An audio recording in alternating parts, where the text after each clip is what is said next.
Good evening, ladies and gentlemen, and welcome to another great night of racing here at the ANZCAR 24/7 Sim Services back Cup race. Tonight we're live from Las Vegas Motor Speedway. I'm Mark Johansson, and tonight joining me in the booth it's Mr. none other than Mr. Matt Hunter. Good evening, Matt, and welcome to another great night of racing. Yeah, good evening, Mark. Welcome to you too. Thank you for jumping in tonight, helping out the commentary as always. It's always very helpful. Should be a bit of an interesting race tonight. Reports from the drivers of the car getting a little bit loose after 10 laps, so it should be pretty fun to see. Yeah, definitely. Uh, and what's really interesting is we're at round 7 of 10 for the chase, and it is very tight at the top. It is, yeah. It's a seesaw battle between Foster and Dyson there for the start there, for the top spot. Um, we are running a little bit late. The server was actually up surprisingly quick, so we're straight into the cars are grading up as well. So what we might just do. Uh, P1 pole tonight. None other than Mr. Dyson, Mr. Pearson, his teammate on the outside. So two DPR cars, then two Natari cars on the second road. Daniel Herdeshode and JCW, also known as Joshua Carroll Warden. Skurlock in 5, Foster in 6, Jason Martin and Dave Douglas round out row 4. Williams and Phelps on row 5. Good to see the 231 of Mr. Jackson back in the action tonight, here to help his teammate Barry Neal that lines up behind him. Tompkins and Neal in 12 and 13. Woolley and Micklemore in 14 and 15. When there, of course, there are other guys there, but we'll get to them through the race, no doubt. So we're definitely in for a treat tonight. With Dyson starting on the pole and his teammate, I could see Mr. Pearson wanting to have a bit better night than he has in the past 6 rounds of the chase. He's not had a real good night thus far, but that's not just his fault. He's had a couple of technical issues and other things happen to him. But lights are out on the pace car, so we will go green this time by. And let me just get this.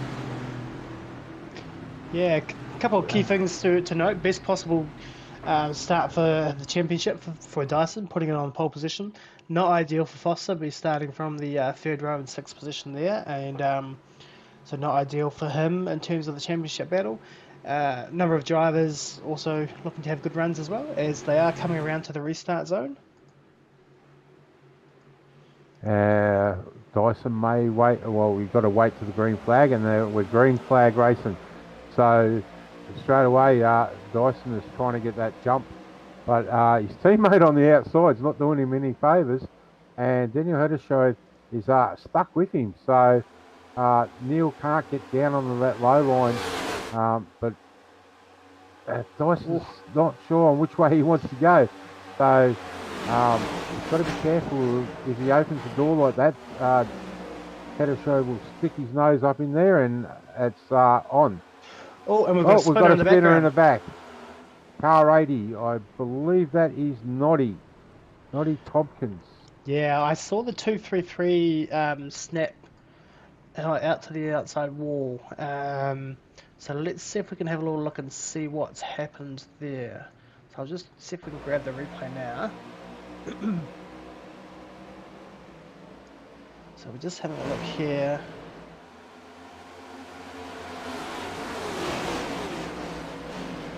Of course, all the first lap cars are still on pretty cold tyres.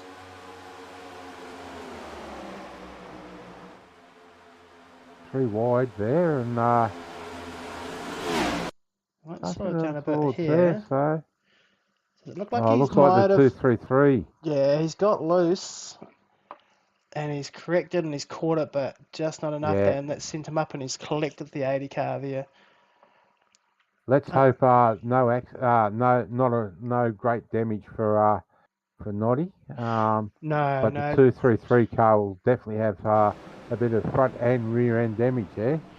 Yeah, and I think apart from the 28 getting into it in the end there, everybody else has sort of got way through, but and I think the 28 is pretty much ended his race there, I think, with another collision of the wall as well. So, innocent party there for the number 80 car of Tompkins. Um, but hopefully not too much damage. And we'll see what the 233 of Worley has as well. So it's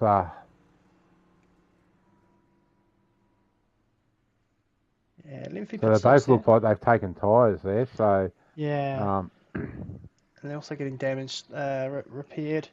The 28 of Russell looks like he has retired after those two hits.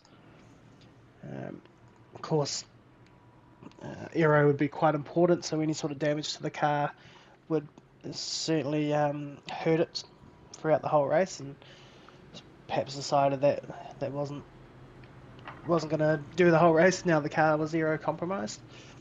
yeah, no. Um, so yeah, reasonably good start there. I think Dyson kind of got caught in a bit of two minds there. He was not sure whether to go low and go high, and when he came back down low, it was too late. Heddershot had already got the nose of his car underneath there, so good move from Heddershot. Yep. So we got DPR Natari, and then we got BMX the Bandit. moustache. Yeah, the BMX Bandit of Skurlock. It's good to see Skurlock back having a good run again. So I believe Michael likes this track. I do believe it's one of his favourite tracks. We had a good run in the Xfinity last night in the Thunder Series, so yeah, a little bit of a sort of form revival for him. So he'll be looking to have a good strong finish as well tonight. Keep that Yeah. form run going. As the lights are out on the pace car.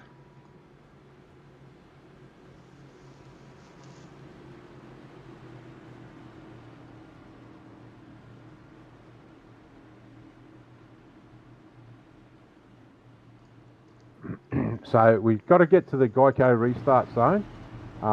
Once they're in that zone, Daniel can lead away anytime he likes. But once the pace car leaves, he's got to remain within that 5 mile an hour window of the pace car. If he speeds up too much, you'll get penalised. If he slows down too much, you'll get penalised.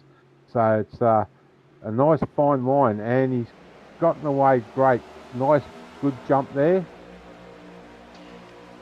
Yeah, he's done pretty well with that. He's got a Heddershide's working hard to stay in that second spot, but Pearson's gotten underneath him, and got to wait and see where we come out here out of turn 4.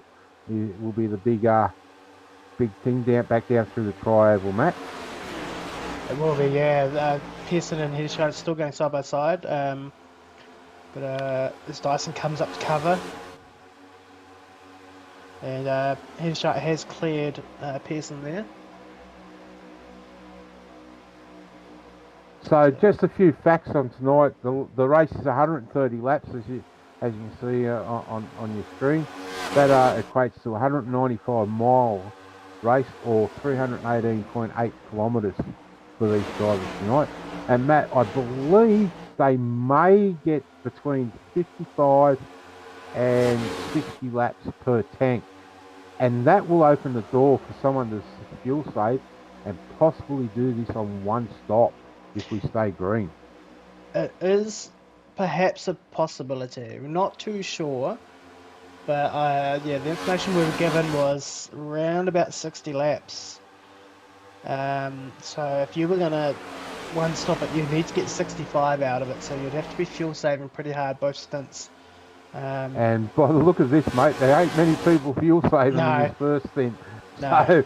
So I think 95% of these guys will look at 2 stop. I think so. It's always safer. I think you'd lose too much. I mean, having to back off for each lap of 130 laps, as opposed to just going flat tit on 130 laps is, yeah. To me, it seems like the better option. Yeah, definitely. Just everyone's now starting to settle down and into a nice rhythm. Just looking at the, if I can find it again, my live timing. So everyone's still sitting in the mid to high 30s. Once we get back to Josh Mickelmore back in 14th place, he's the first one that's in the 31s. So they're not mucking around. No, it is kind of weird though. There is a big group that have dropped back. They're already 6.7 seconds off the lead. And this is Norman Clark leads that pack in 20th, and then you've got Clark, Phelps, Tompkins, Raymond, Equajo, and Worley, who's actually a lap down. So yeah, I know those guys will probably be in the same chat together, so I'm wondering if they may be doing a bit of fuel saving, because they've dropped down pretty quick. Yeah, but yeah, I mean to say, look at as you said, mate. Look who's there: Matty Raymond, Ruben Phelps, Norman Clark, and those guys are the guys that are always in that top 10 at the end of the race. So I think you may be right. They may be saving fuel and waiting for the time to move, and I reckon that's going to be after that first stop. But saying that too, Matt, they've got to be careful that they don't fall too far back, because then they have to rely on a caution to catch back up to that lead pack. Yeah, and they did all come into the pits and top off fuel as well. I don't know. I just think that you're going to be fuel saving hard for every lap of 130 laps. I just don't know if it's going to be worth it. But, yeah, the other thing though too is that you alluded to it earlier. They may be trying to keep that heat out of that right rear. So you just don't know what's going through their mind. A lot of these guys, are the best drivers in Australia and New Zealand. So they'd be definitely know that right tyre would be heating up, and maybe they want something to challenge these boys up front in the later stage of this first stage. Yeah, no, you're right. They could be playing it safe. We are. We haven't got to that 10 lap stint. We'd probably be a couple of laps now from being green for 10 laps. So yeah, it'd be interesting to actually start seeing that heat of that right rear tyre lead to cars snapping loose. Yeah. We're at lap 11 on this green, so that tyre will be starting to heat up now. Yeah, that's right. Just watching the action here, Jason Martin is methodically working his way up into the top 5 now and passing cars. Of course, he was the winner of the Thunder race here last night. Same track, but in the Xfinity car. He's another one who really likes this track. I missed that. Excuse me. I missed that race last night, unfortunately, due to work commitments. But I'll tell you what, he's playing a bottom feeder here tonight. Yeah, he just paid the price for that. He got really, really badly loose off the bottom corner there, and he's lost all those positions that he's sort of gained up. I think it's going to cost him about 3 positions. As we see, Daniel Hideshite as well has dropped back to 7th place after challenging for the lead at one point. Just trying to... There's no one...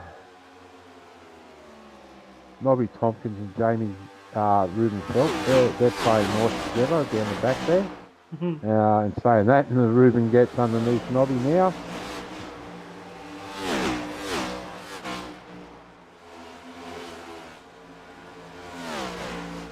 And then you've got a group of 5 cars. Mirko there just dropping off that pack a little bit. Luke Traher Gary Willman. It's unusual to see Gary back there so early. He's normally up front a little bit. But yeah, we'll have to keep an eye on him.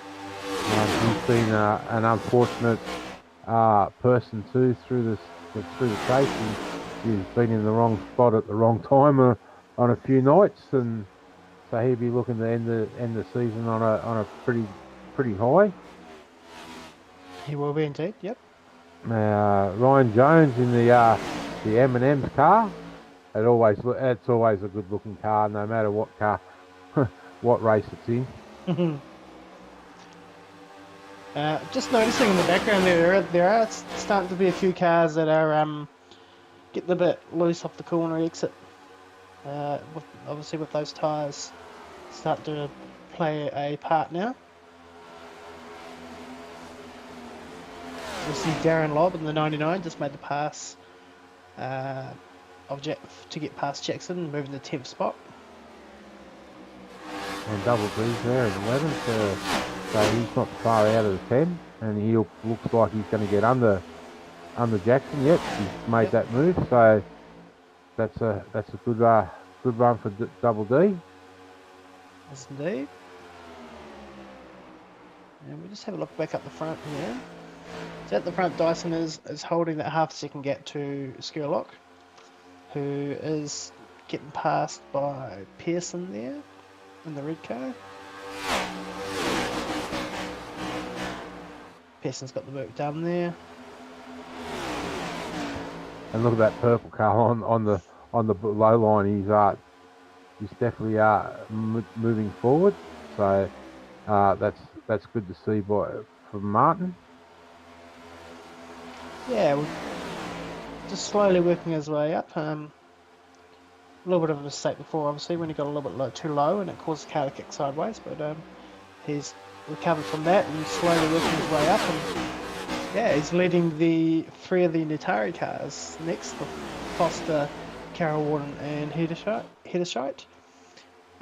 making up 5th, 6th, and 7th. That's not a bad move for Martin at the moment. Started in 7th and up to 4th, so nice early run for him. But he's also had some bad luck too through the chase, so let's not put the mocker on him. Barry Neal's the big mover in the field so far. He started 18th and he's up into 8th spot. He started 13th and he's up into 8th spot. Darryl Lobb started 18th and he's up into 9th. So there's some movers in the field early. Whether they can stay up there, it's to be seen. Indeed, yeah. As we see Barry Neal there in the orange 22 looking to make the pass of Heddershite. Barry is definitely one that sort of comes to the front when we have big long green runs. He's usually pretty good at managing those tyres and managing his fuel. As he slides up there, it was a bit dangerous. Looks like he's got away with it.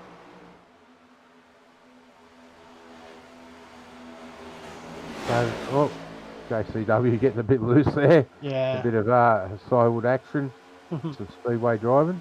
I was just going to say, Matt, with the heat in the track and everything, I'd probably be trying to run that high line a little bit to try and maybe just save that tyre. But again, I haven't driven here for a while, so I'm not quite sure what the latest updates done to the track and to the cars. So it's normally been pretty good, but as the boys said, that right rear's the one that suffers tonight. Yeah, just with the heat, I think. What are we looking at? We're not looking too bad for temperatures. 26 degrees centigrade for track temperatures. It's pretty cold for what you would expect to be at Vegas. I would have expected a sunny day in Vegas on the Las Vegas track to be probably about 40 degrees. But so imagine if it was even hotter and the track temperature in the tyre, it would be very hot and slippery. You know, if the admin was kind to these drivers, they would have put it at night time. Bit cooler temperature. Yeah, no, I think I know at least for the series that I set up that I try and always match the real life conditions that they or time of day that they run. And Yeah, I was going to yeah, say that. I think Ed and that run the exact same time as the real life guys, and that's good too. It keeps a bit of realism into it. So yeah, a nice warm day, and then back down to the casino post race. yeah. It's haven't been to Vegas myself, but there's yeah, you want to be in the casino and the aircon. Yeah, definitely. And Barry's putting a move on Mr. Foster here, but he's had to back out just to let that car drift back up in behind him. Barry will yeah, I was going to say Barry will be driving to the low line there, and just as I say it, he does it. It probably Foster probably won't be wanting to give that up position up too easily. Sitting in fourth spot, and he knows that every point's valuable for his battle with Dyson, who's still leading the race. Yeah, speaking of that, Dyson has got a half a second gap now over his teammate in second place, Pearson. So Dyson's starting to show his heels again to the rest of the field. But it is only lap 30 of 130. So wait to see. Yeah, it seems like it's going to be feel like a long race. This one, only 30 of 130 done. A bit of smoke there from someone locking a tyre, I'd say. Oh, See, Noddy is back into the yeah, no. pits, so it might have been Noddy locking up. I do see an off track for Noddy, so I'll just have a little look and see what that was.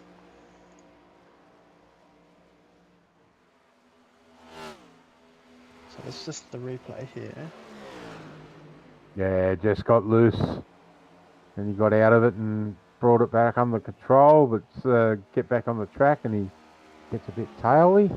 Yeah, bit of an unusual one. I don't see anything there that would have brought out a incident point. Oh, that Oh, here it is. there it is. Yeah, he sort of got out of shape there, out of turn 4, and he's gone for a little bit of a trip across the grass, and that's what's brought out the incident point. And I think he's maybe decided that his tyres are a bit done, so he's gone in to get some more. He is back out there now. Had a bit of action there with Michael Skurlock and Darren Lobb by the look of it. Yeah, we're seeing a few of the cars that were running up the front earlier on are now sort of fading back a bit. Daniel Hederscheit in 6th position, Skurlock dropping back to 7th, Joshua Carroll-Warden dropping back to 9th. So I wonder if these cars sort of went out a little bit too hard early and are paying the price for it now. Especially when we see cars like Josh Mickelmore, who was quite a way back at the start of the race, and he is slowly moving up now. He's in 11th spot. Yeah, the times have really dropped off. Even Dyson's now in the low 32s.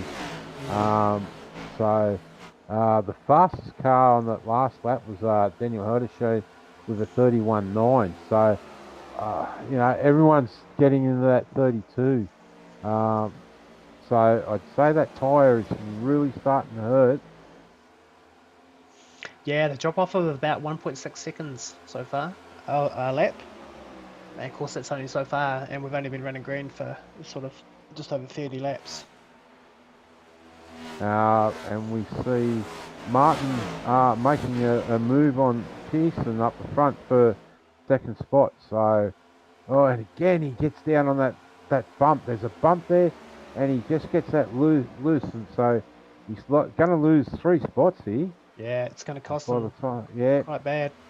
Although I think he's managed to save it. I think he's only going to lose the 1. He looks like he'll be able to hold Foster off now. It is working for him, but sometimes it's coming at a bit of a high price.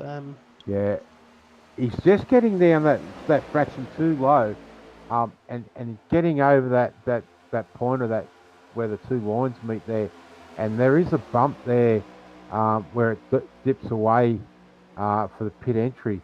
So he's got to, every time he goes through there, he's got to stay above that line, and that's where he's losing it. Is once he gets below that or crosses that line.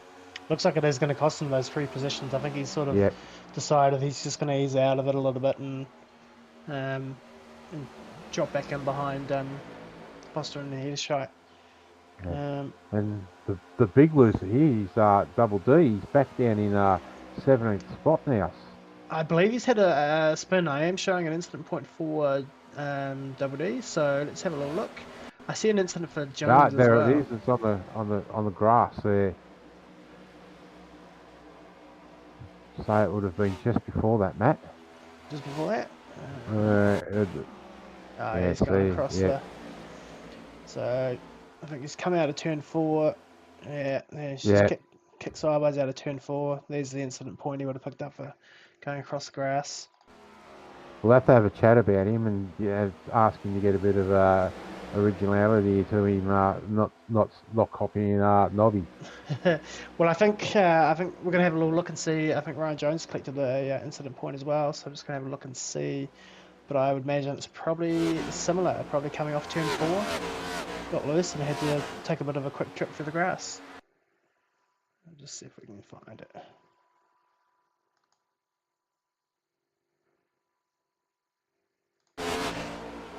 There we are. He's kicking sideways there. Yeah. So it's the same again. Turn 4. So yeah. Even in the and again in the live. We've just gone back live, and Dave Douglas has just come off that corner again, and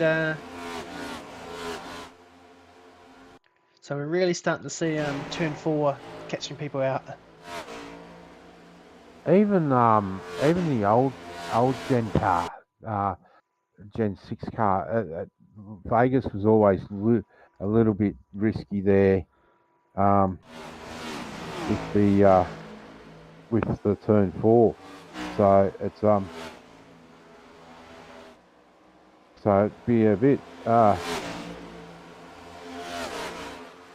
Well, it's just showing the small margin that you have. We're seeing Jason Martin go too low, and the car stepping out sideways on him, and then we're seeing cars that are running around the high line, and the cars are stepping out on them as well. So pretty small margin, and coming off turns 3 and 4 there. Yeah, sorry, I just lost comms then for a minute. Don't know what happened. No, that's all right. So we're seeing now Barry Neal is having a little look on the inside of Pearson. This will be for second position.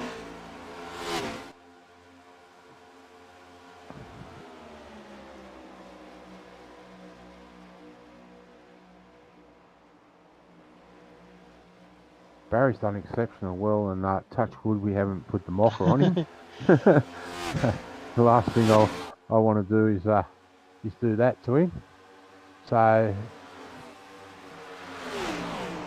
everyone's done 43 laps except for the guys down the back on this stint. So I'm not sure. I think a lot of them just came in that first caution and topped up with fuel. So yeah, the only one that I'm seeing in the data that's had a second pit stop is Noddy Tompkins. The drivers that have had the one pit stop are those ones that topped up of fuel. That first caution, as I think Ryan Jones is in the pits right now, actually. Yep, just come in, but.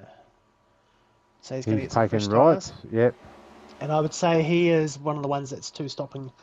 So I think this is pretty much going to be the strategy of the majority of the field, I reckon. And he's out.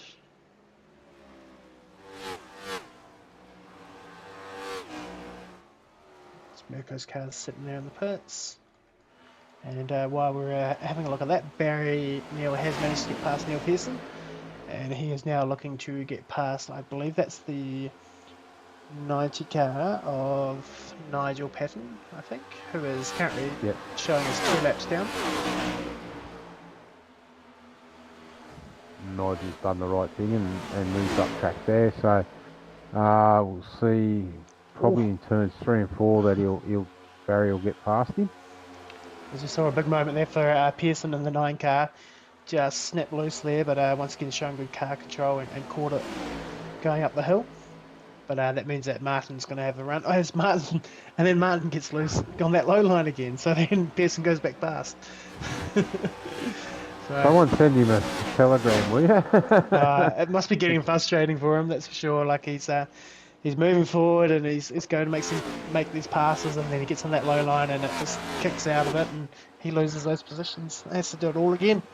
Who was that was coming down into there? I think Gary Wellman is on the pit lane at the moment. Nah, it's Nigel. By the look of that car just coming in then. I'm sure Gary is on pit lane, pit road as well. Nigel was in as well, yeah. Yeah.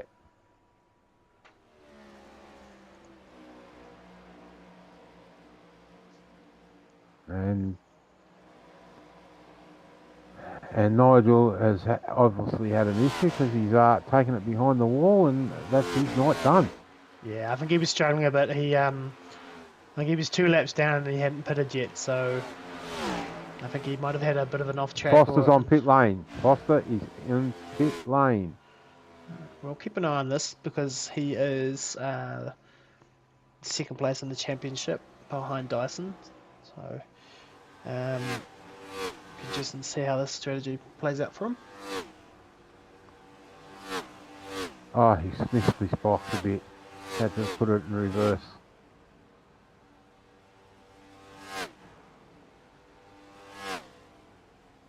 So 4 fresh tyres. 4 fresh Goodyears. Yes. Full tank of Sunoco fuel. Put in all the marketing jingo. Well, since we're doing the marketing thing, anyone out there in the sim world that wants a good race control or anything like that, make sure you get in touch with 24/7 Sim Services. They do a great job with race control. They can help with rule books and do all the things that are involved with sim racing. So be sure to go to their Facebook page and check them out. Indeed. And of course we got to plug our own Performance Ease. They're useless. So after that, we see Mr. Foster rejoin the race in 17th position. He's the first car a lap down until the end of the service cycles. He is, yeah. This is the dangerous time for him. 1 lap down, but he is the lucky dog. He is the first car at 1 lap down, so if there was a caution, he would get that lap back. But of course now he wants to see this play out green and cycle through. And yeah, once in terms of lap time, he's about 1.4, 1.5 seconds a lap faster than the leaders now. I do believe Pearson has been down pit lane too. No, I'm not showing him as seeing him still in 4th position. Or he's coming in. He could be coming in, yeah. Looks like he is coming in now, yeah. Oh, he's struggling. Maybe. Yeah, good job there, good recovery.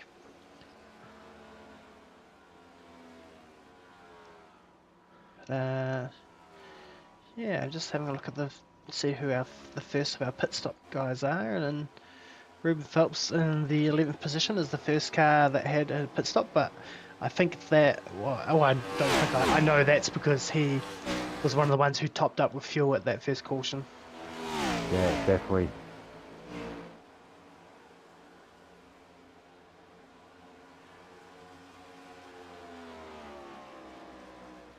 bit of a quiet night. Although, so going to see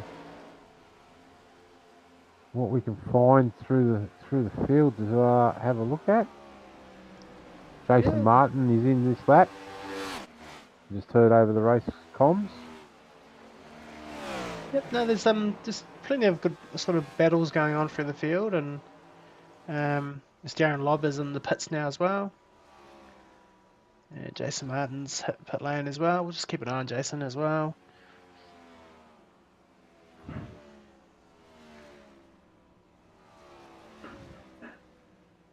I think we're seeing Josh Micklemore is pitting as well. You can see the blue car in the background there. They'd be in the same race. Oh, Jason. Oh, that's a disaster for him. He's had to reverse back and then come back forward to get it lined up to get the pit stop done. So he is going to lose a few seconds of time on that.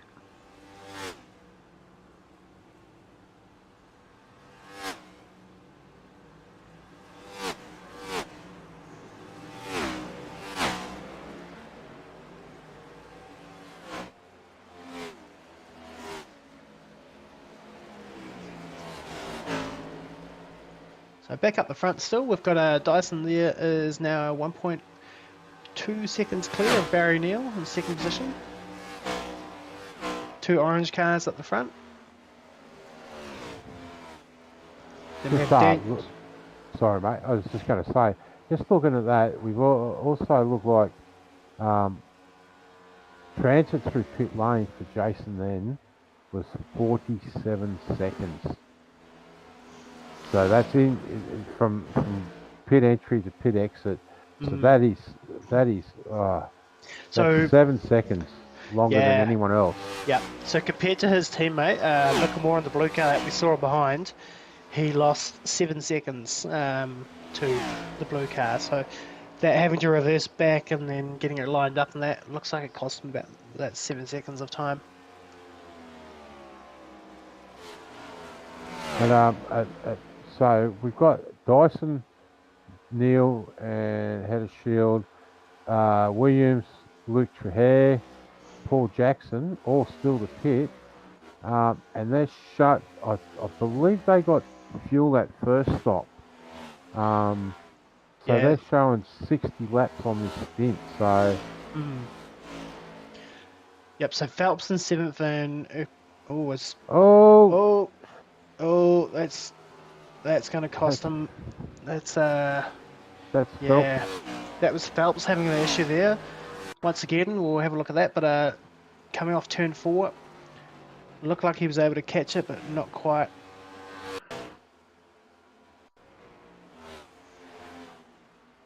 So we see him here coming off turn 4. He's already sideways there. Drifting down. Looks like he caught it, but he's still fighting the car, and it takes off up the track and into the outside wall. So that's going to do pretty significant damage, I believe, to the right front, which is going to hurt the aero. As we see, Ruben Phelps is now in the pit lane.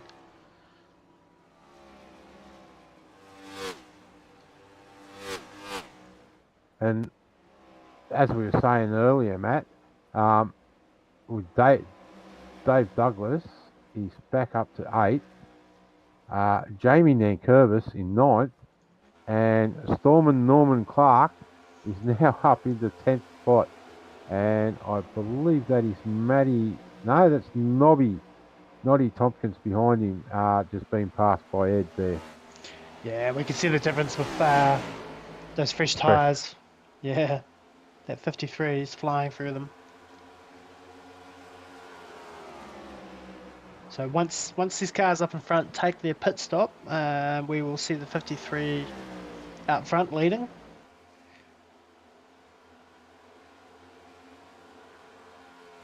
Which will be pretty good for him in terms of the championship points, because that gives him a bonus point for a lap lead, which will cover off Dyson, because Dyson will obviously have that lap lead point as well.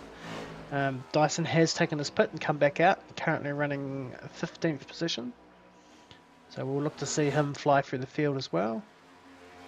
Now, what Ed needs hope for is that Dyson gets held up by a couple of the guys trying to get through the field. So that's what Ed's hoping for. It's not what I'm saying should happen. But it's going to be hard because now that most of these guys are back on reasonable rubber, they're not going to want to let Dyson through. They're going to fight, especially with them. Most of them being back on the lead lap, I believe now. Mhm. No, so They will be pretty soon. yeah, everyone will be back on the lead lap pretty soon because Heddershide and Paul Jackson's still to pit. So yeah, it should sort themselves out once the final stops have been made.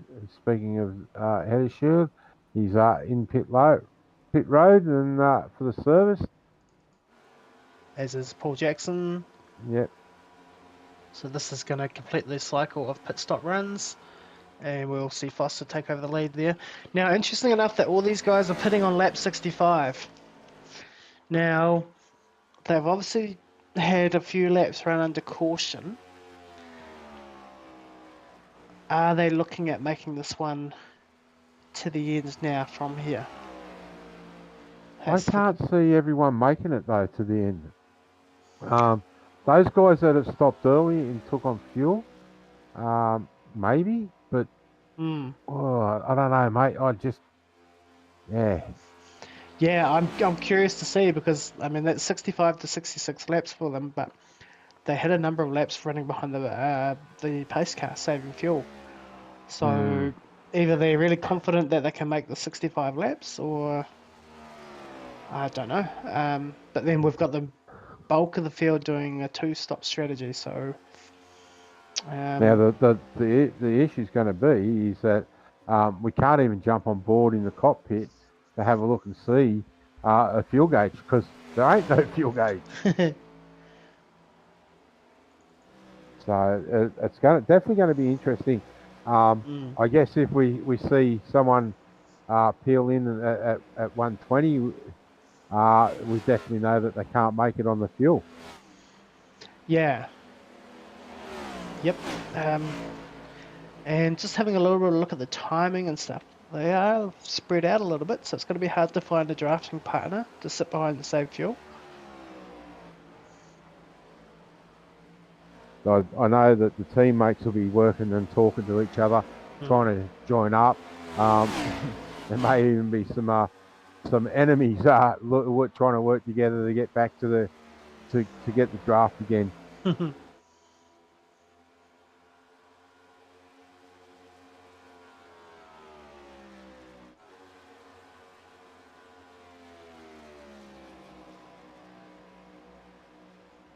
But I don't think it's going to matter too much in the long run because I think for the lead anyway, I think Dyson's pace is superior tonight. He's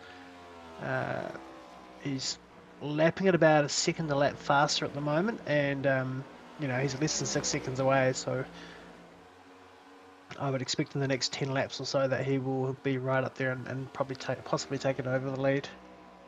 He's really come on this season. His oval track craft has improved out of sight. Like he was no slouch before, but he's really come on strong. Probably all the DPR guys have come on strong this year. To really give Foster a good challenge this year. He has, yeah. It's a pretty epic battle. These two going backwards and forwards now, and I mean Heddershire is close. He's the striking distance, but it mostly looks like it is sort of now a two-horse race or two-car race for the championship between these two. Of course, after this, there's only 3 more races after this race. And I think they're all ovals, aren't they, Matt?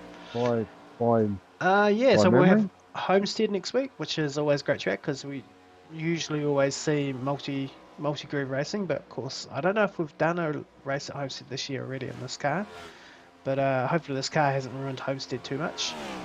And then we do short tracks, so Martinsville and then Phoenix to finish. I was just going to say, we've been, Warriors have been to Homestead, and by memory, it did give 2 lanes of racing with us. So it could be a good challenge next week. We may even see a non-chase car get up and have a win next week. Yeah, that'd be great to see as well. Homestead's definitely one of the best tracks around, in my opinion. But yeah, it'd be really great to see someone that we don't always see winning, jumping in there and grabbing themselves a win. I don't know, mate. I might jump in and have a race. I'll be the first retirement. So, no, it normally does, as you said, produce really good racing. So make sure you tune in again next week for what's going to be another great race. Yeah, and if you're a racer, you get your laps in because all 3 series that we run are at Homestead next week. The truck's on Monday night, the Thunder on Wednesday night, and the Cup series on Thursday. We're all at Homestead next week. I think I might even pull out the truck out and dust it off and have a run at Homestead myself, mate, if I can make it home in time from work. But I don't mind the trucks. They're some good fun, some good racing. So we're just sorry, mate. We're just seeing this gap come down. This gap's almost 1 second now. Dyson's about to line Foster up and make the pass pretty soon, I would say. It's closing very quick now.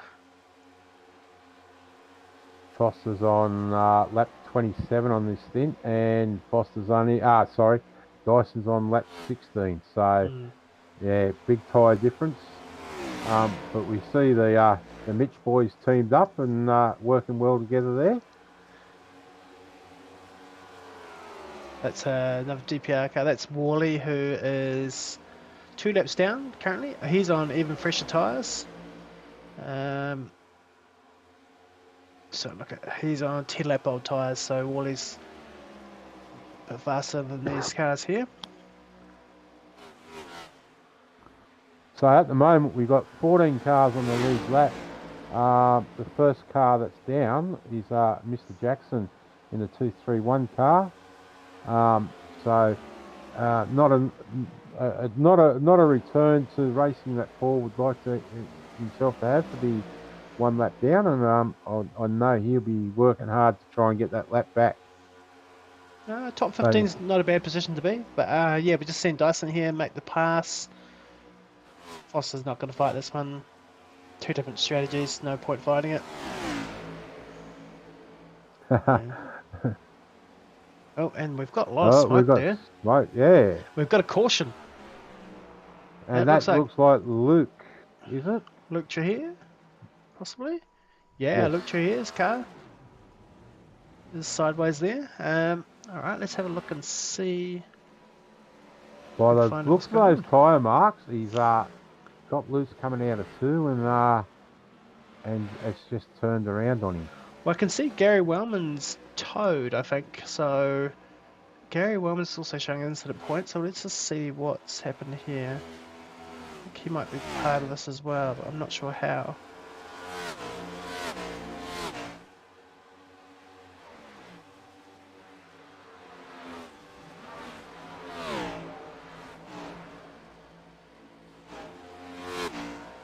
So there's Gary sideways out of 4. And then he's gone to catch it, and it snapped back up and fired him up into the wall. And that's big heavy damage. And you can see with the damage model there, that's just damaged the right front. Great shot of it. And he's come across the track here. Stevie Dubb's done well to avoid that. But Gary's made it straight to the pits there, but that doesn't explain what's happened to Luke. So let's see if we can find Luke's car. And just while we're watching the replay, it looks like everyone's come in the pit lane. Yeah, so I'm not surprised by that. They all have 50 laps to go, so they'll be all on the same tyres and strategy. And And this is Luke's one. Luke's got sideways out of turn 2. Yeah, just stepped out on him. It's just transferred from turn 4 to turn 2 now. She's fishtailing down the straight. Yeah. And then locked it up. He's come to a stop there, and that's unfortunately brought out the caution. He's done well though. He did well there until he decided to reverse into the inside wall himself. Yeah. So I'm showing that Double D, Lachlan, and Luke, and Noddy, and Jamie Nankervis stayed out. Yeah, I'm seeing that as well. I'm seeing Paul Jackson only one pit stop. Now, but are those guys a lap down? And maybe they're trying to get a wave around. Could be possible that they're trying to get the wave around. well, the only person that's going to get a wave around is Darren Lobb, because he's now the only car 1 lap down. Jamie Nankervis is 3, Noddy Tompkins is 3, and Gary Willman's 4. But I'd say that's Gary's night over and done with. Yeah, I think that damage will take a bit of time to repair on that one, fortunately. Let's just have a look at these pit stop times here. So it looks like everyone sort of went for the 4 tyres. Ruben Phelps obviously took a little bit longer in his pit stop to repair some damage.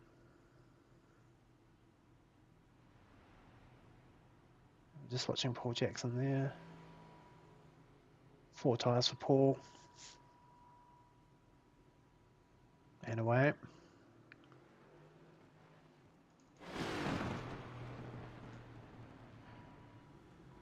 So I think Ruben's taken hasn't done too bad. He's taken that little bit of extra time to pit and get the damage repaired, and he's still running in 11th position at the moment.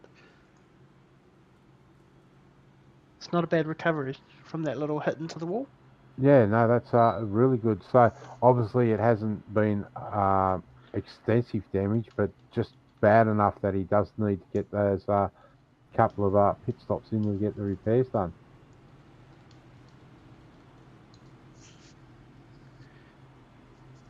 Yeah, I'm not sure if Darren's had the wave around. Yeah, I'm not too sure either. He might have taken the wave around and got 1 lap back. But,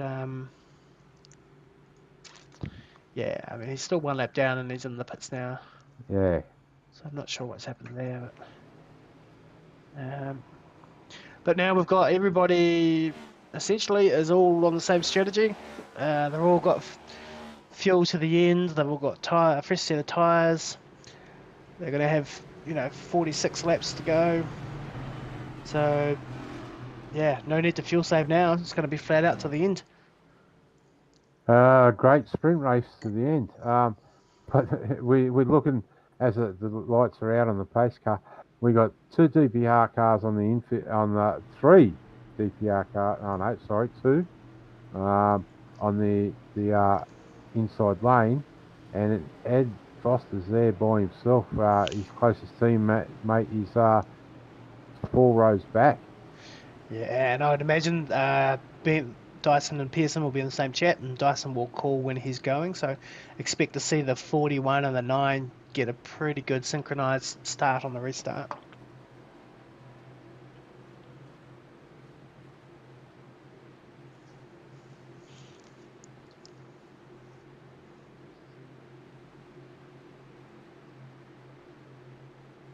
Watching this. Yeah, there we go. Yeah, great jump by both Dyson and Pearson. Although Ed he's no slouch on the start. So I mean to say, we need someone up there to help Ed to get him back in front of Pearson, and Pearson's done the great move of coming up and trying to hold Foster back there. But Foster's got the great run on the inside lane. Yeah, it's just a smart tactical move in terms of championship. If you can have Neil in between Dyson and Foster there. It just helps Dyson get that extra point clear in the championship. But Foster's realises that, and he's fighting pretty hard to try and get that second position back. The thing is, what is the Toyota of Sherlock going to do? Is he going to help the Ford or is he going to help the Chev? And at the moment, he's helping neither. He's probably just wanting to stay out of it. Yeah. Probably doesn't want to have any impact on it. But it could be also just sitting back there and saving the tyres. But we're going to see Jason Martin fly around the outside. Jason's not going to hold back. He's going to go for it. No.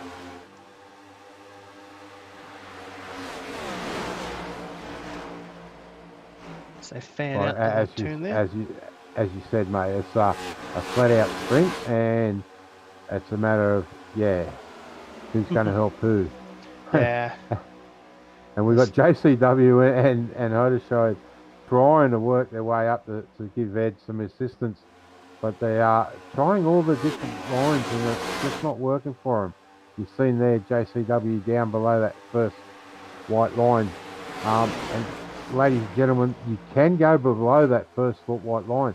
The pole line around here is actually the inside fence. So if anyone wanted to, they could run that inside fence until they get back to the tri-oval, and then it's the edge of the grass. So you'd be a brave person to be down that way, though. As you see, Foster has cleared Pearson there, and we are seeing Martin aggressively got around this. Sorry, they're aggressive in the background. Jones ducking down the left. They're 3 wide now, coming out of turn 4. Oh, done a pretty good job. But they've definitely, no one's holding back anything now. Everyone's going for it. It's great. Yeah, I was going to say I'd be holding my breath if we were on lap 11 with this stint, because I don't think they would have got through there very wide. Jones just gives Sherlock a little bumper, hurry up, helped him out of the road a little bit. You see they're 3 wide again. Yeah. Start and finish straight. They're going to be 3 wide heading into turn 1 and turn 2. Whew.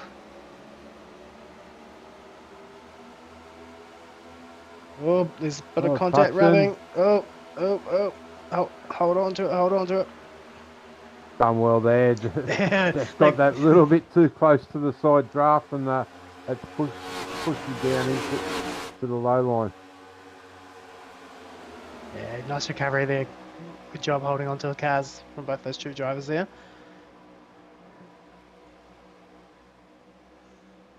So they're still battling pretty hard there. This is all for 7th, 8th, 9th position, by the way. Front settled down, Dyson and Foster.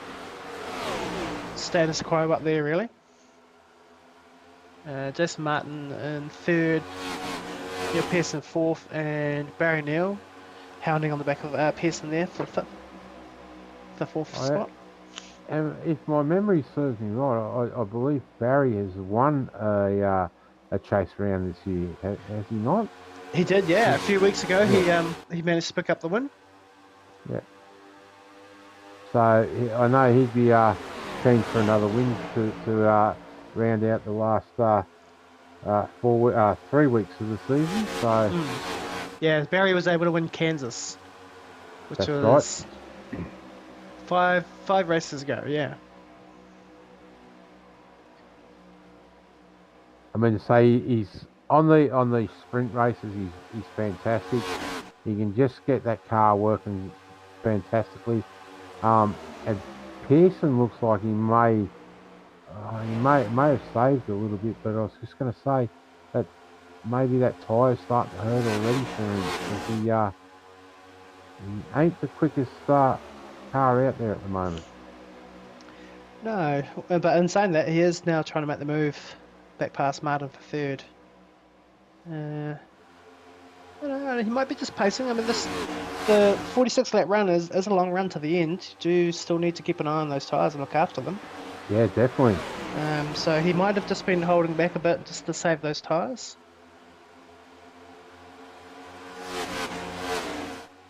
But he also might be of the mindset, that you've got the two guys, most likely guys battling for the championship up the front, and kind of just let them duke it out and do their thing, and Yeah, without trying to interfere at all. that purple car of Martin ain't going to play that way. If he can get the win, he's going to go for the win. So, and that's one thing that is good about Martin.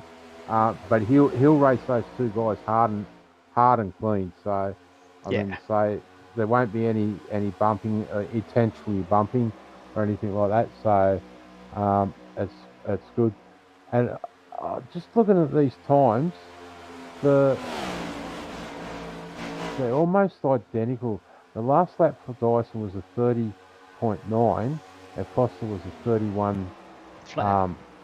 flat, Yeah.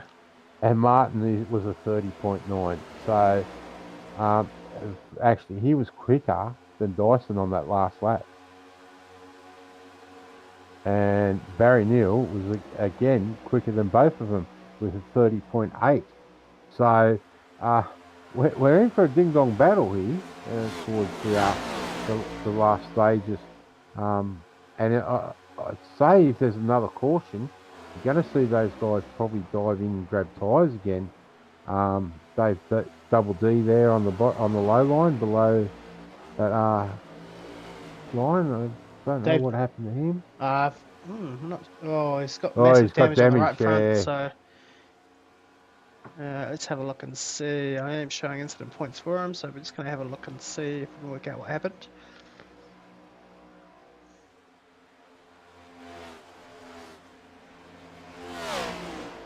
Oh, he's kicked turn sideways two. in the middle of the corner, and yeah, she's gone, and he's trying to catch it.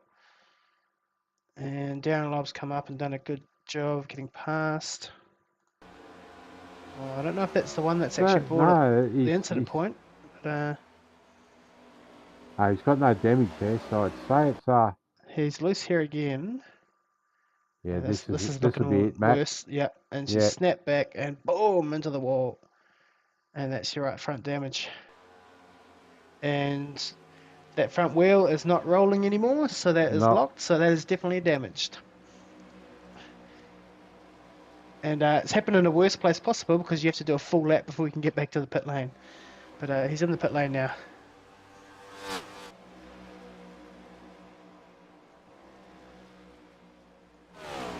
don't know if we'll see him back out overnight with damage like that. It's pretty bad.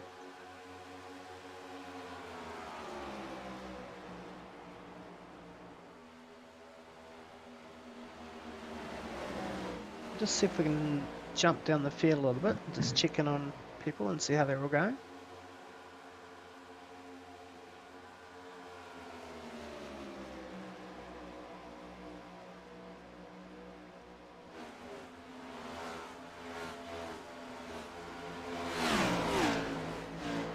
It's alright, just have to have a cough to blow the nose.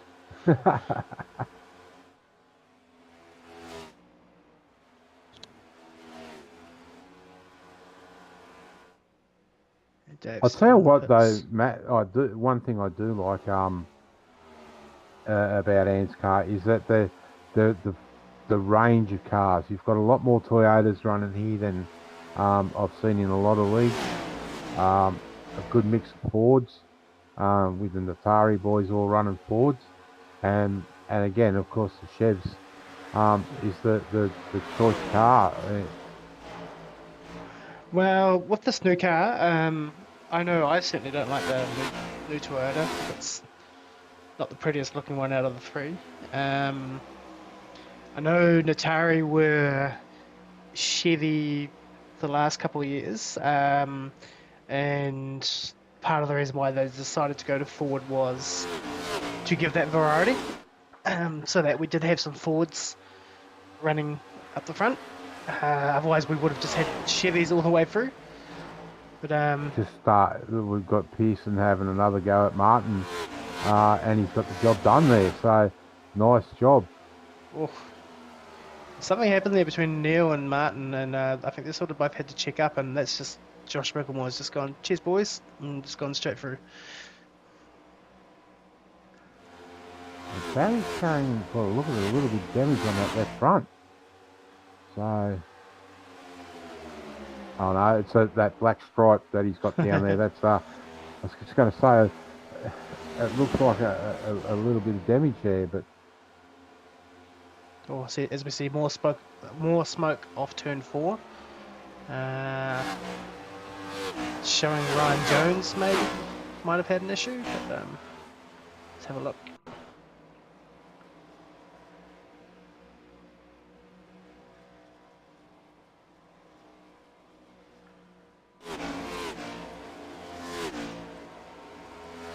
So we're just having a look at the replay here, just see if we can work out what's happened with Ryan.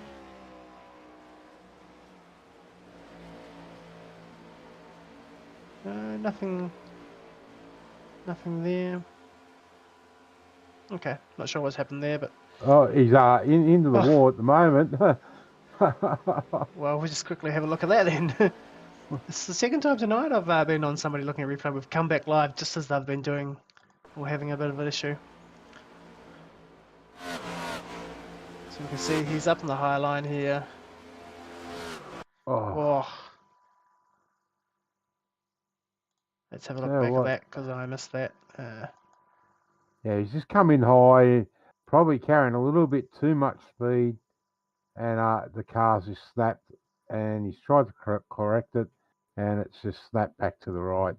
Yeah, and once again it's hit that right front, but the wheel is still spinning, so... Oh, he's come down. Pit lane at the moment. Oh, Tell you what, Ned Curtis done well to miss him there. Yeah. That could have been a bad. It could have been big. Yeah, Jones is in the pits there getting fresh tyres and repairs by the looks of it. But the front tyre was still moving, so that was a better situation than for Douglas.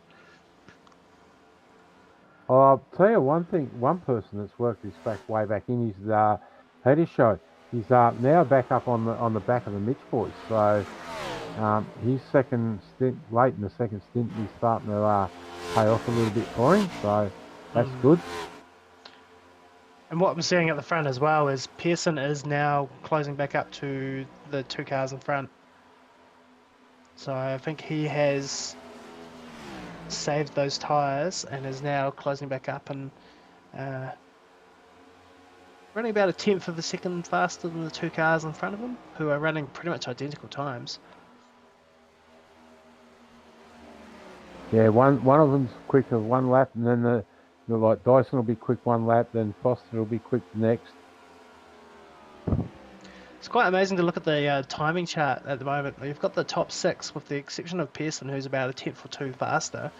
But the rest of the cars in the top 6 are all running pretty much identical times.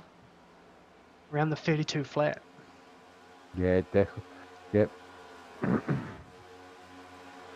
And all on lap 30 of the stint. So it's pretty good going.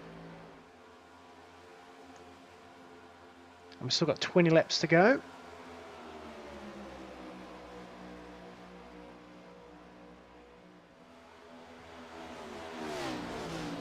So it's pretty settled at the top 3 there.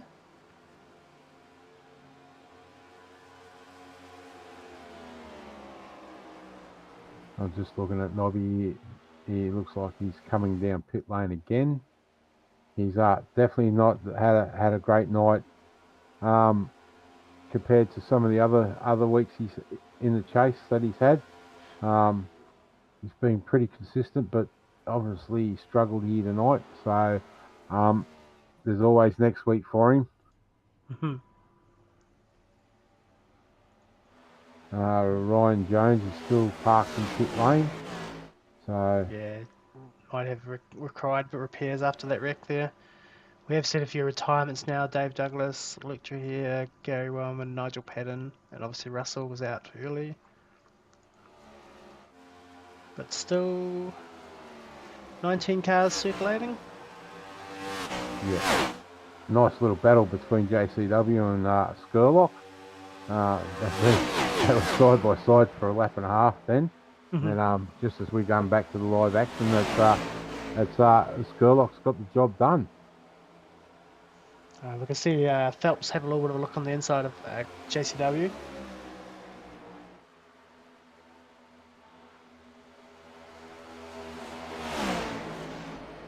Oh, there's a big puff of smoke there. I think Phelps got a little bit loose on the inside there, trying to get the pass done. And he's lost momentum and he's just going to sit back there now and regroup and have another crack. Yeah.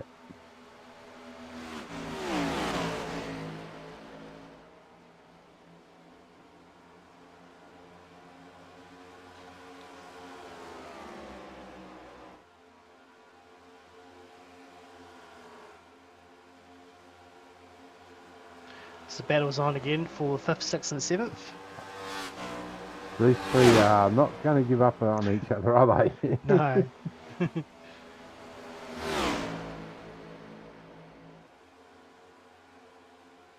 Whoa, as Nakamura throws the big slide up in front of Martin there. Of course, in this situation, the 21 of Jason Martin has to be a little bit extra careful because the blue car is his team boss. So probably the one car who doesn't really want to spin accidentally. No, definitely. You definitely don't want to get fired in the last 3 weeks of the season. Although saying that, they have been together for a long time, these two. They have, yeah, a number of years now. I think actually at Talladega, I think Josh might have spun off the nose of Jason. So it does happen. Always there's smoke there. Smoke there. Let's say. Oh. Edward Foster and Andrew Dyson are showing an incident of 4 points each. Let's have a look what's happening here.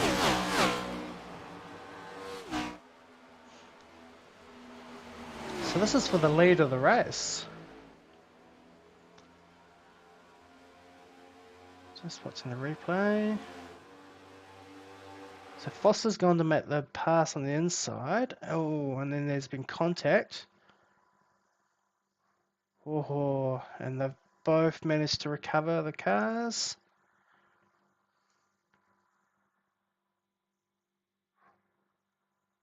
So that's for the move for the lead of the race. So we'll just slow that down again. Just jump back. Well, he's done well because he's definitely had the overlap by the look of it. And if we have a look here. So I think definitely Foster's, an overlap. He's come down, yeah. Just tag the thing. It's a hard one.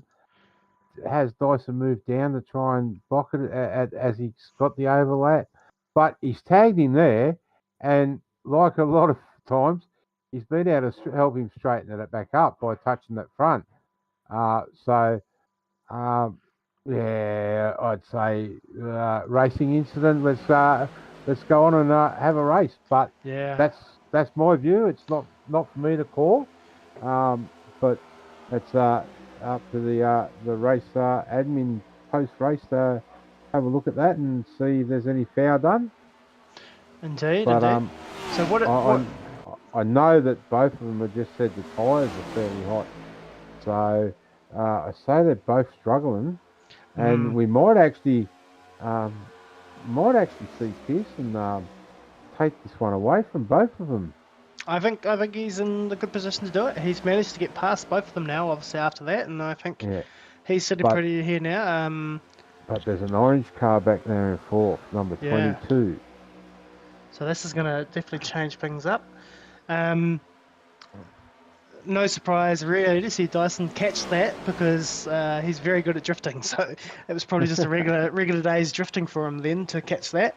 But he's done a really good job of catching that and not losing too many, only losing the 2 positions really and then the wash up of it. But yeah, you're right. Would have heated up those tyres, so he'll be just sort of cooling them off now and hoping to have another run and try and get back into that 2nd position. But I think Pearson's going to skip away from this now. Yeah, I think so because he was the fastest there for those last couple of laps. In saying that, Pearson's last lap was a 32.1, Foster's was a 32.2, and Dyson's was a 32.2. And guess what? Barry Neal was a 32.2. Yeah, I think Neal definite tactic. He dropped off early out of the lead, saved those tyres, and then decided that he was happy he'd done enough saving and pressed on. And I think it's really coming back to pay dividends for him. Yellow, yellow, yellow. Caution's out. I wonder if that was for. See, Michael Skurlock is towed. And same with Mirko. No, Mirko was parked in the pit lane. Yeah, Mirko's been parked up for a while now. I see Josh Micklemore's dropped a ton of positions as well. Oh, so let's have a look. Oh, she's not looking promising. No, and that right front definitely looked like he had a bit of a toe in. It's just he's quite a way out of turn 4, and he's just snapped loose, and it's firing him up into the wall. Yep. That front right looks to be wobbling around a bit.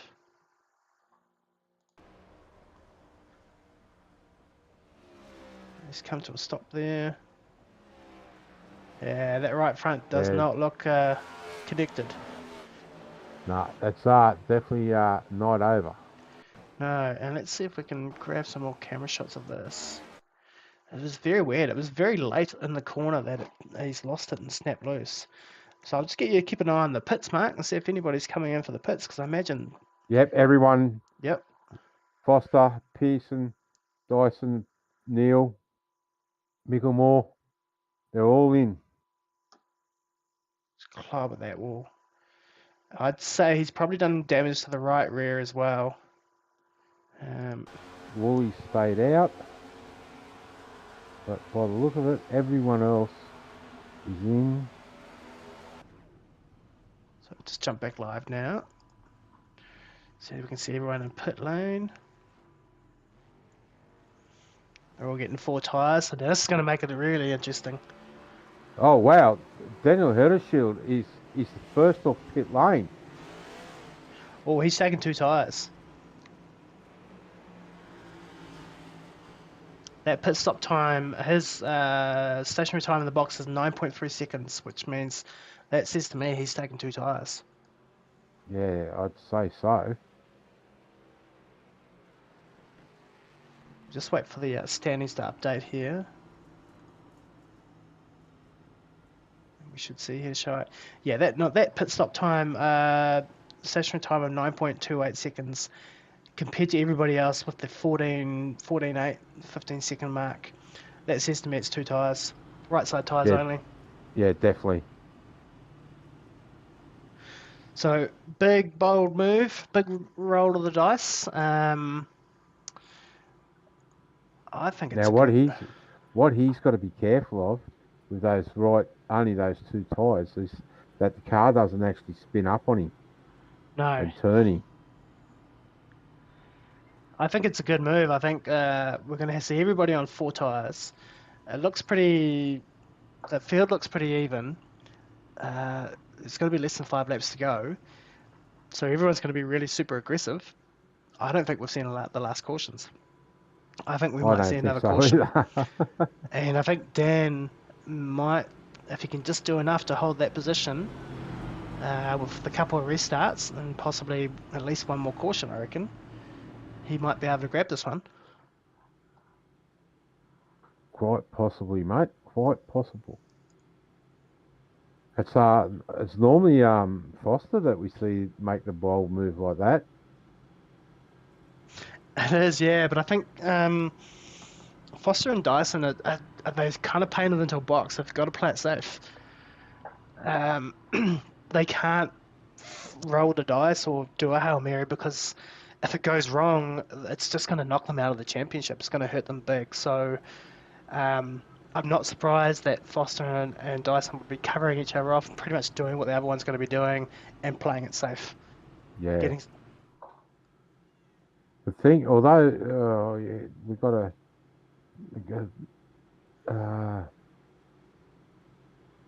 just going to say, who's that between the two of them now? Micklemore? Martin. I don't think Micklemore is. He is. Micklemore's parked it, I think. Yeah, he's been stationary for 2 laps down. Yeah. Yeah, so he's been stationary for almost 4 minutes in the pits. So I think Micklemore was getting pit repairs done. That front right didn't look healthy. No. So lights are out on the pace car, and we have a 4-lap sprint race.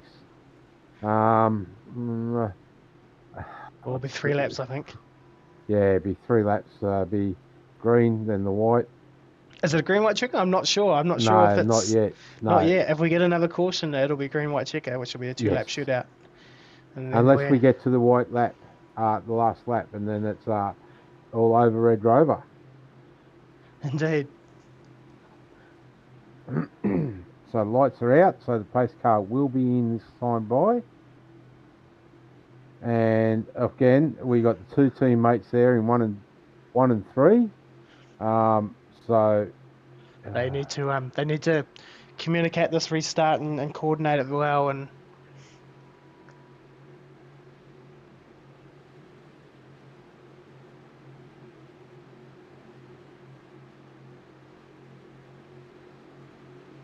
here we go.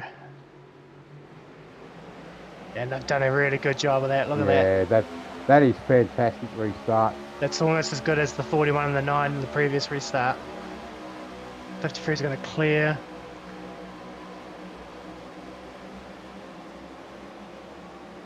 Can Headshot hold off Pearson? I actually thought Ed would have closed the door there, but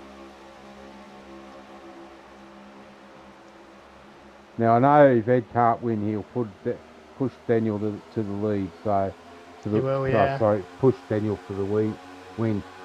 Oh, Dyson's got a really good run off the corner there. He's going to go down the low side. Headshot as those 2 tyres look like they're working. Yeah, definitely. And with 2 laps to go. Oh, here comes Pearson with a run. Not enough though. No. But look who's closing in behind Foster. It's his other teammate, JCW. So, edge of the seat racing here. But he's just not close enough to push Foster. No, and we're on the final lap here, so we're just going to keep an eye on this front battle here. Pearson gets a really good run out of that corner.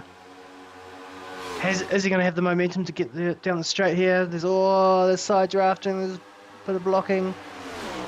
Pearson's got the low line. It's going to be close. Oh, he's escorted. He needs to get under him. Oh, they're wrecking in the background. But that's going to be... Oh... So who do you say has got third? Wow. Well, the timing says Foster's got it by 0.001 of a second. Man, what a finish. That is crazy. I tell you what, these races are like, they're getting so close for the minor positions now. But even like they're racing to the last turn. Oh, excuse me, turn for the win. And it's great to see Pearson get one back after the chase he's had this year. Some bag in the neck connections, been mixed up in and been the innocent party in some bad accidents. But what a great way to finish the race, Matt. Yeah, yep. It's good to see Neil get one back. As you say, he's had a pretty torrid start to the chase, which pretty much took him out of contention. So yeah, he'll be pretty happy over the moon with this one here to get this win. As he's lighting those tyres up. What we might do now, we've just seen that, we might just quickly go back and have a look at that last moment wreck. Just work out what was happening there. So it happened around this area with Barry Neal on the 22 and JCW on the 35. Let's try and get a good view of it.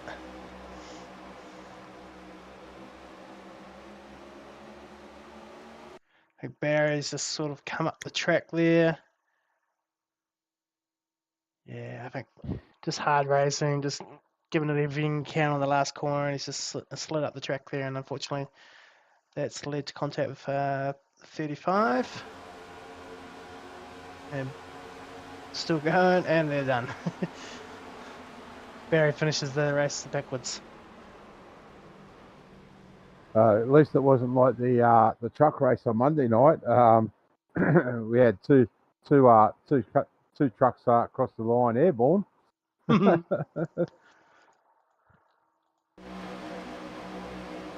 So great race. Again, we said at the start of the broadcast, Matt, it was going to come down to tyre wear, but it didn't in the end because everyone come through on the same tyre strategy. Yeah, with the way the cautions fell, it worked out for everybody there. We'll just quickly run through the results while we're waiting for the drivers to come into the green room. So obviously first place, Neil Pearson, followed by Daniel Hedshite in second, and Ed Foster in third, Andrew Dyson in fourth, Jason Martin fifth, Ruben Phelps, Paul Jackson, Lachlan Urquajo, Stephen Williams, and Matthew Raymond. Matty Ray, just quiet race, end of the race, top 10. He always does it. It's the Matty Ray thing. He's a master. I don't know He's how a he does it. master at it. I don't know how he does it, but he does it all the time. And let's go 11th place, Norman Clark. Good finish for Norm. Barry Neal, Joshua Carroll Warden, Philip Worley, Jeremy Nankervis, Josh Micklemore, Michael Skurlock, Darren Lobb, Noddy Tompkins, Ryan Jones, Dave Douglas, Luke Chahir, Gary Wyman, Nigel Patton, Mirko Dorthanek, and Jaden Russell.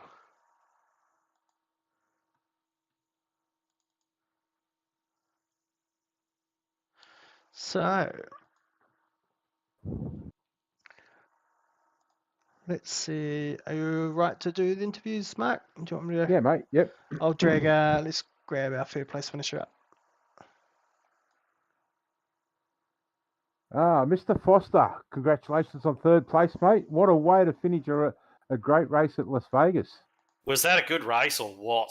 Mate, we were on the edge of the seats, and I don't think I could have got my goggles any closer to the glass in the broadcast booth. Mate, great race. Some nail-biting moments there. We seen you pit early. Was that a plan to pit early and then run long, or what was the plan through that race? That's called rolling the dice and hoping it works. I was kind of sitting there. I burned up a fair bit of my tyres, just, because we were in a bit of a block, sort of fighting with each other. People were going past and back past and so on. And, you could see sort of Dyso at the front and everything was just all nice and serene for him. He was just chilling and looking after his stuff. And we were kind of, fighting each other at the back and everything. So it really sort of took the best out of my tyres. So I thought, all right, you know what? It didn't work for me last night, but I'll try it tonight. Try a bit of a undercut there. And, it worked for a while. I didn't expect Dyso to catch me as quickly as he did. I sort of saw Pearson coming and I'm like, oh, yeah, he's probably going to get me soon. And then all of a sudden, I looked up 1 minute and there was Pearson. I looked up the next minute and it just changed to orange. I'm like, oh, okay. And I even said to him when he was going past, like, oh, I didn't expect you to get here so soon. But and then we got those cautions, which kind of neutralised everything a little bit. I was kind of a little bit in no man's land, thinking about what I was going to do, thinking I might sort of, pit with about 40 to go and see how that worked out, thinking they'd probably catch me, but at least, minimise the points loss a bit. And then we got those cautions that just turned everything on its head. And the result was as you saw. Yeah, very close there between you and Dyson for third. Matt said it was some minute time between the two of you, and realistically, you couldn't have asked for a better finish to a race here at Vegas. It's very good. The time was The time was 0.001 of a second. Oh, wow. Okay, so it was real close. But, it was we had that really good stint. Like, my favourite part of the race, honestly, was that second stint where Dyson and I were just sort of running out there together and I was just trying to claw him back a little bit. And, it was really just a game of inches. I'd gain a little bit and he'd lose a little bit. And maybe then he'd pull it back and so on and so forth. Yeah, I was going to say there was a 10-lap period there where you'd be 0.02 of a second quicker, then Dyson would reply and he'd take the quicker lap, and then you'd pick up another quick one. It was a real battle, but backwards and forwards between you two in that second stint. Yeah, I was loving it, mate. I was absolutely loving it. And then when we got, I managed to gain a little bit. He had a couple of little slides, and I sort of stuck my nose in there, and I felt like I got up to his rear wheel, and we made contact, obviously, and I kind of felt that I was far enough up. But I mean, I apologised to him anyway, and he just said, that's racing, play on, and that's one of the great things about racing him. Like he doesn't take anything to heart like that. We can bang doors, bang wheels, and everything like that, and carry on. And like, honestly, I've raced a few races in US leagues and official stuff, and done that kind of thing, and you don't get racing like that anywhere. Like, I don't think the guys here necessarily appreciate how rare it is. Like the way that we all crossed the line, we were banging doors like Heddershide and Pearson were banging doors and everything. Nobody spun out. Like if that had been most places, mate, that would have wound up in a plane crash. But we just managed to bang on each other and get through and managed to have finishes like that, man. It's just like, it's so good. The quality of guys we've got running up front in this league at the moment is just awesome, and they're just so good to race with. Yeah, look, I said it through the broadcast, mate. This league would have to have the best drivers in circuit oval racing in Australia and New Zealand. As you said, Ed, you can't get racing like this in a lot of other leagues, and I follow a lot of other leagues too, and I totally agree with what you said. If it had been some races even in America, it would have been a train wreck. So, mate, congratulations on third place, though. It's clawed 1 or 2 points back on Daiso for the chase. And I think this chase is going to come down to the last two races, even maybe the last race between you and him for the championship. And realistically, you can't ask for a much better chase and an end to the season than that. I mean, there's a lot of guys that this is how much of a role that, like, things have got to play out your way as well. Like, we could have had a whole bunch of stuff could have gone against me the way it went against Pearson. And I could have been 10th at the moment. It could have been him up there. So many things determine the way this plays out versus the stuff that you do personally. You can do the best strategy in the world, and then one thing happens and it's all gone wrong. So, but it's been going all right for us. I've definitely ridden a bit of luck so far, but I'm glad to sort of say that every time I've had been given an opportunity, at least I've tried to capitalise on it and gone okay with it, and not sort of wasted any opportunity. So, if I get to the end of this and I come second, which I still think I probably will, because I think pace-wise Daiso's got me covered, but I can still be well proud of that, because I think I've actually put together my best chase so far. So, what can I say? It's been really fun. The way these guys race together and the respect they show each other is awesome. And, even if I was running at the back, I'd still be having fun. Yeah. Look, mate, just going back to that touch between you and Dyson. I made the call. I think you made it through and had the overlap. But as I said, it's not for me to call. The saving grace was that you made contact with his front end, and that really straightened him back up. It was just great racing between you two. Yeah, and it's so much fun racing him. I mean, we had a race in your league, the Weekend Warriors, which was, I think it was at Wilkesboro, and he and I were just side by side, literally just running side by side for, I reckon, 40, 50 laps. For the lead, and we just ran side by side, touched each other a couple of times, but nothing untoward. And it's been great. I mean, he's been a good addition to the series so far. Obviously, he had his sort of got his rookie stripe off last year, and this year we've come in with an all new car. He's taken to it like a duck to water. Those guys have obviously worked really hard at it, and this is one of the good things that when we're attracting some of the best drivers and teams in the country, and they're certainly one of those. And it's just awesome. It feels like the entire league's just riding the crest of a wave at the moment. And as one of the guys who sort of organises it, you come out of races like that feeling like you've won, even though you haven't, just because it it's something that you've done and put together that's working, and it's working really well. So yeah, it's all positives from here. Yeah, definitely. And look, as you said, with the Warriors the race, you guys have been a great addition to it to our league, and it's lifted our league up. And but you've got to, if people want to race the best, they've got to come and race ANZCAR. And that's me saying that as a league owner, and following a lot of other leagues through the sim world.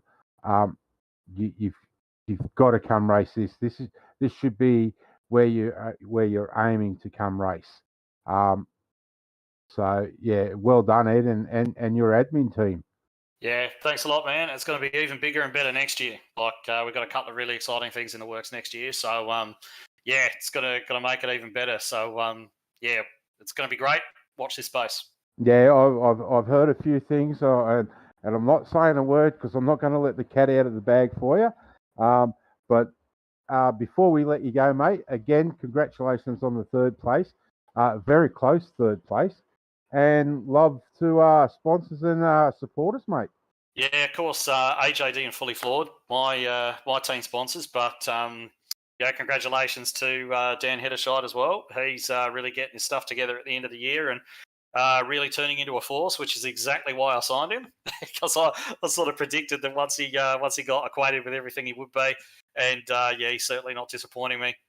And yeah, it's good to just shouts out to all the guys I was racing with tonight. You know, Barry Neal, Daiso, of course, Neil Pearson. Great to see him. You know, finally jag a result that he needed.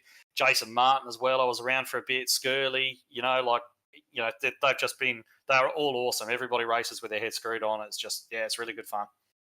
Yeah, definitely. Well, mate, congratulations. Next week we go to Matt. Homestead. Yeah, so another great place for 2-lane racing. Yeah, should be. But yeah, you can ask the other guys about that. Yep. You've probably been talking to me for long enough. Yeah, get out of the booth. We're sick of you, mate. All right, congratulations, All right, and thanks for your time, mate. Catch ya. See you, mate. Well, Matt, that was a nice little insight. Very happy. Didn't come away with the win, but definitely happy with the third place. Indeed, he was. I will just jump down. I will grab Daniel and bring Daniel up for you.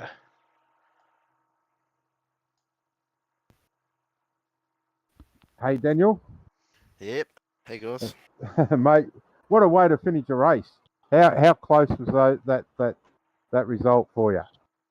Yeah, not close enough, unfortunately. Yeah.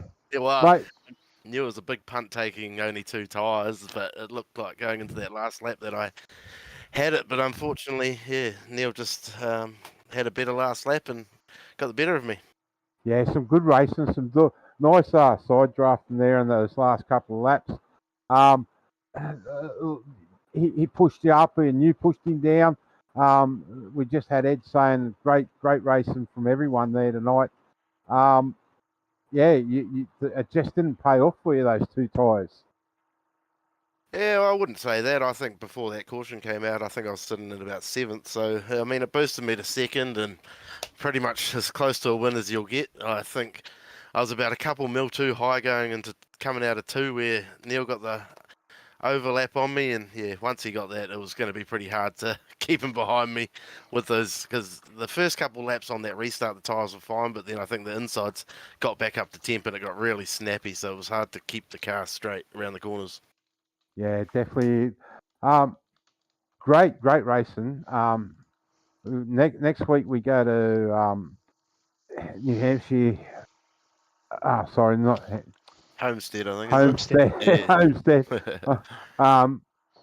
You're starting to get some good results here towards the end of the season.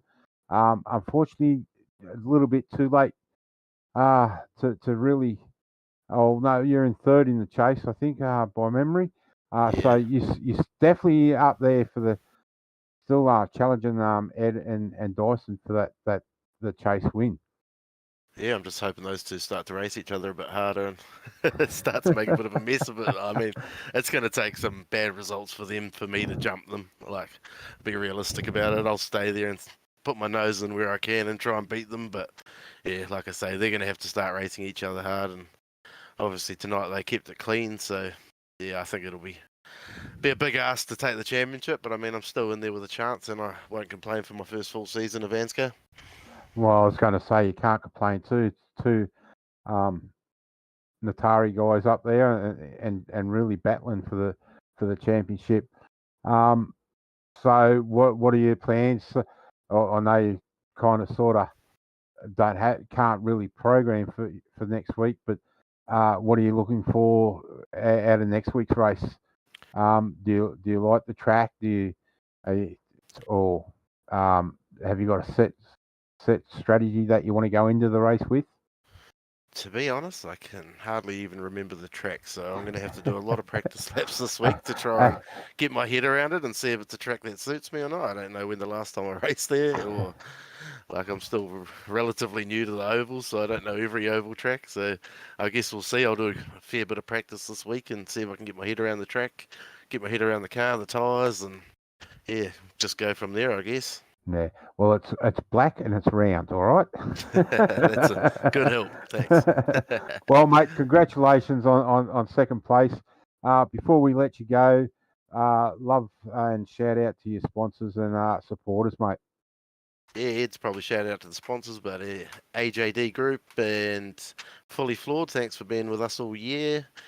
The Natari boys, good effort from Ed to finish third, I think, and Josh got a bit unlucky there at the end, and Norm had a good result, so that's all good. Thanks to everyone that runs the league, all the races tonight. Like there was some very hard but clean racing, fair racing tonight, and yeah, you guys for showing up every week to put on a show for us. Yeah, it's we're only too happy to do it, mate. Especially with racing like that, and to see some of the best guys in the country and in New Zealand race against each other. Again, congratulations on second, mate. We hope to talk to you again next week from Homestead. So, yeah, thanks for giving us your time tonight. Yeah, cheers, guys, and yeah, hopefully I'll be up here talking to you next week. We'll see. Thanks, mate. Well, that's a nice way for him to finish. But let's get to the business end. The man that's had a horrible chase to start with, internet dropouts, innocent parties, and other people's wreck. Then of course we're talking about the red man himself from DPR, none other than Mr. Neil Pearson. Welcome to the broadcast, mate, Booth, and congratulations on a hell of a win. Thanks, man. Unfortunately, it looks like it's going to be more bad luck because I don't have telemetry files at the moment. I can't seem to find it. So, No. it's literally the worst chase in the world. Like, oh, man, I think I'm just going to get myself really drunk tonight and just try to forget.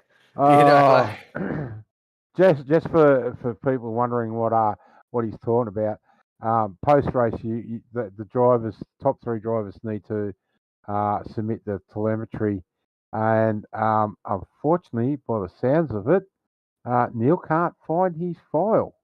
Yeah. VRS is uploading something. I'm hoping it's gonna, once it's done, it's gonna put it back, and that'll be it.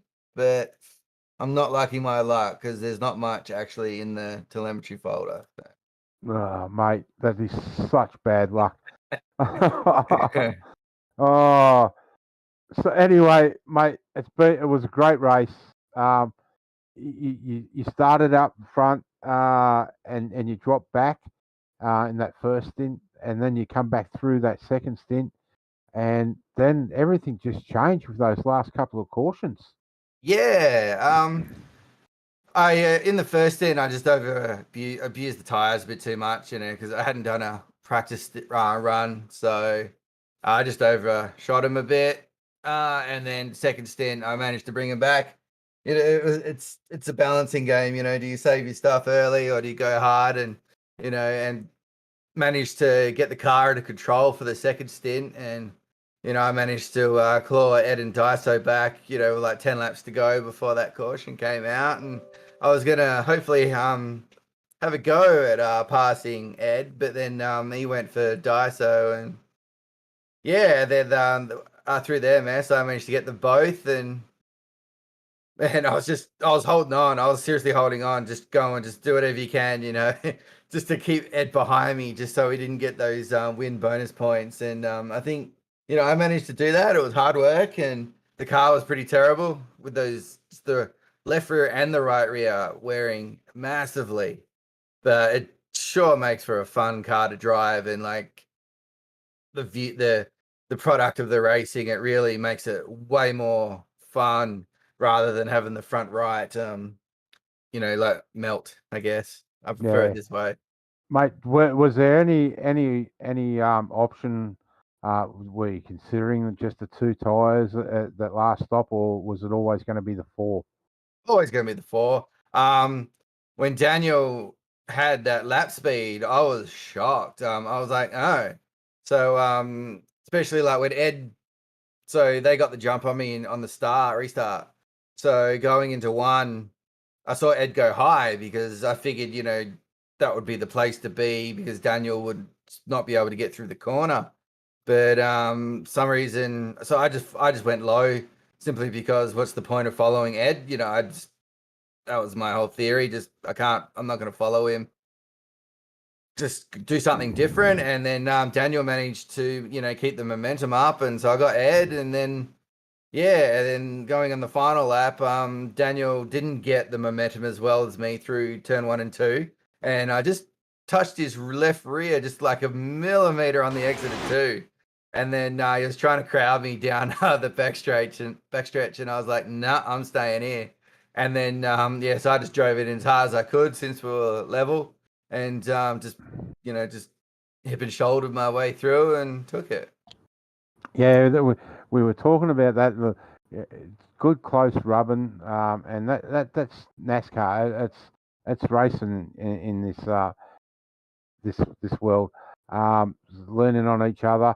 But it's good to see guys being able to lean on each other and not spin each other out. I've said it to the other 2 guys that were here, both Ed and Daniel. It's good to see the best drivers in Australia and New Zealand competing for the chase in ANZCAR.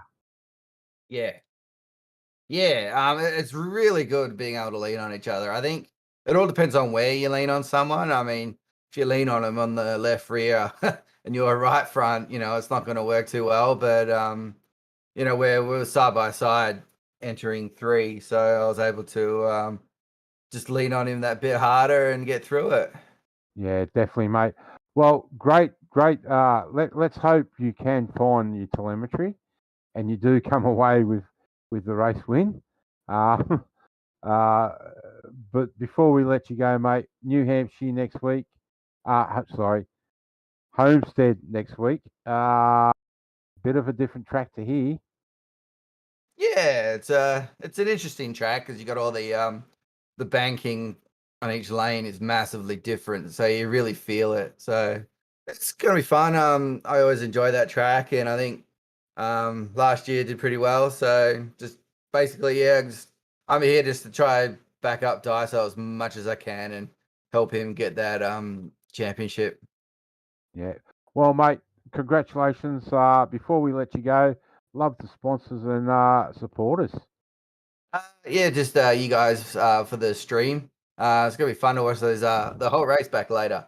ANZCAR for the series, and then just simrigs.com, Southwell Lifts and Hoists, Ben Max Mechanical, Phoenix Smokers, NP Designs. Can't even say my own self right.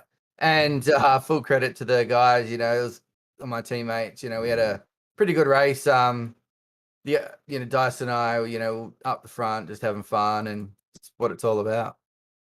Yeah, definitely, mate. Well, congratulations, and thanks for joining us. And let's hope you can sort things out with your files. I don't think it's going to be happening, unfortunately. All right, mate. We'll get no doubt we'll get an update through the week in the race report.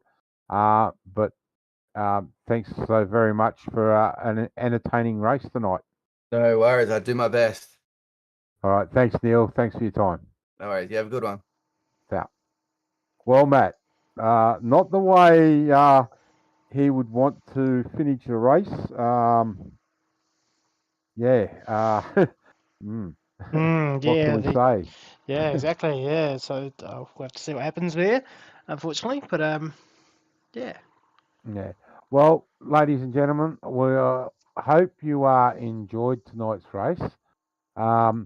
So Monday night we see the Truck Series at Homestead for 100 laps, and then Wednesday night the Thunder Series returns to Performance East Streaming for 100 laps, also at Homestead, and then the big boys are back out at Homestead next Thursday night for round 8 of the Chase and round 33 of the Championship.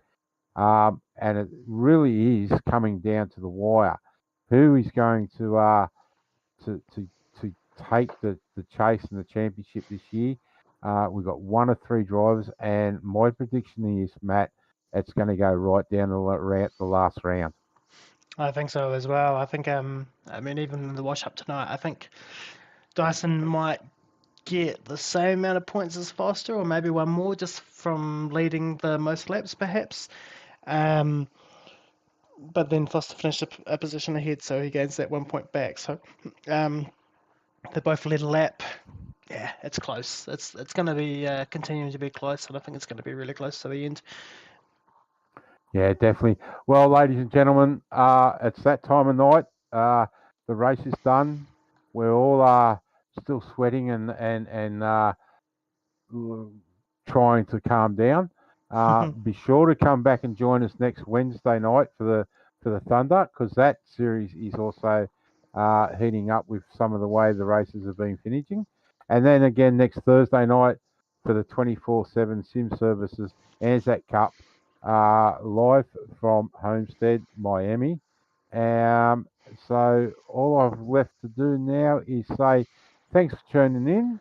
I'm Mark Johansson, and that is Matt Hunter, and have a safe night. And